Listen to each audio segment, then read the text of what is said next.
এটা ছিল গতকাল মানে শুক্রবার দুপুরবেলা।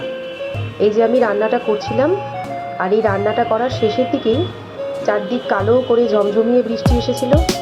আর সেই মুহূর্তেরই কিছু অভিজ্ঞতা তোমাদের সঙ্গে গতকালের ব্লগে আমি শেয়ার করেছিলাম। এই রান্নাটা এবার নিয়ে আমি থার্ড টাইম করলাম, তাই এখন মোটামুটি রান্নাটা আমি শিখে গেছি। আমার কয়েকদিনের ব্লগ দেখে তোমরা হয়তো ভাবছো যে আমি রান্নাটা করতে খুব ভালোই বাসি, এটা আসলে কিন্তু তা নয়। এই রান্না করাটা আমার খুব একটা প্রিয় কাজের মধ্যে পড়ে না। আমার বাড়িতে বেশিরভাগ রান্নাবান্না কিন্তু আমার শাশুড়ি মাই করেন। আমি যখন ইচ্ছে হয় বা কোনো প্রয়োজন হয়, বা আমার ছেলে বা হাজব্যান্ড বলে যে এইটা খাবো, যেটা আমি করতে পারবো, সেরকম কিছু রান্নাবান্না হলে তাহলেই আমি সেটা ট্রাই করি। তবে একটাই কথা, যখন করি তখন কিন্তু সেটা ভালোবাসা দিয়েই করি। চেষ্টা করি যাতে আমার বেস্টটুকু দিয়ে আমি ওই রান্নাটা করতে পারি। আসলে প্রত্যেকের পছন্দ তো একেবারেই আলাদা আলাদা, তাই না? সেটাই হওয়াটাই স্বাভাবিক। কেউ হয়তো রান্না করতে ভালোবাসে, তার মধ্যেই আনন্দ খুঁজে নেয়, আর আমার আনন্দটা ছিল একটু আলাদা। তোমরা কিন্তু কেউ হেসো না এটা শুনে। আমি ছোটবেলা থেকেই আনন্দ পেতাম কিসে জানো তো? রান্না করার পরে সেটা টেস্ট করতে।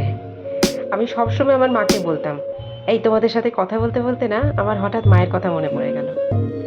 তো সবসময় মাকে বলতাম, মা তুমি এটা রান্না করছো, দাও আমি টেস্ট করে কিন্তু আমিই বলবো যে এটা খেতে কেমন হয়েছে আর কি লাগবে। আর আমার মা বলতো যে এই ব্যাপারটাতে আমি বলে খুব এক্সপার্ট। মানে আমি নাকি ছোটোবেলা থেকে সব কিছু ওরকম টেস্ট করে বলতে বলতে এটা ভালো মতো করে বোঝাতে পারি যে রান্নাটার মধ্যে কি কম হয়েছে বা কি বেশি হয়েছে, বা আর কি দেওয়ার প্রয়োজন রয়েছে। এই ব্যাপারটাই আমার বেশি ভালো লাগে রান্না করার থেকে। জানো তো, ছোটবেলায় আমি কখনো রান্না শিখতে চাইতাম না, আর মা আমাকে বলতো রান্না শেখ, রান্না শেখ, দেখবি এক সময় গিয়ে কাজে লাগবে। তখন তো কথাগুলো গুরুত্ব দিতাম না, খালি এটাই ভাবতাম যখন সেই দিন আসবে তখন দেখা যাবে। কিন্তু এখন যখন একটু একটু প্রয়োজনে রান্নাবান্না করতে হচ্ছে, তখন মনে হয় যে মায়ের অভিজ্ঞতা ঠিক কথাই বলতো। এখন বিভিন্ন সময় বিভিন্ন কাজ করতে করতে অনেক সময়ই মায়ের কথাগুলো মনে পড়ে যায়। কথাগুলো যে কত মূল্যবান সেগুলো আমরা পরে গিয়ে বুঝতে পারি। এখন সময় যেমন বদলেছে, সেরকম জীবনও বদলেছে।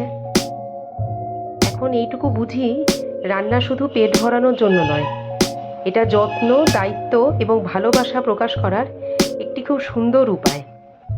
যাই হোক, তোমাদের সাথে গল্প করতে করতে অনেকটা সময় কেটে গেল। আর যখন এই যে রান্নাটা আমার শেষের দিকে, সেই টাইমেই কিন্তু বাইরে অঝোরে বৃষ্টি পড়েছিল। তো এখন রান্নাটা আমি টেস্ট করি একটু। আর তোমাদের আমার ভিডিও কীরকম লাগে সেটা কিন্তু অবশ্যই জানিও, আর একটা কমেন্ট শেয়ার করতে কিন্তু ভুলো না।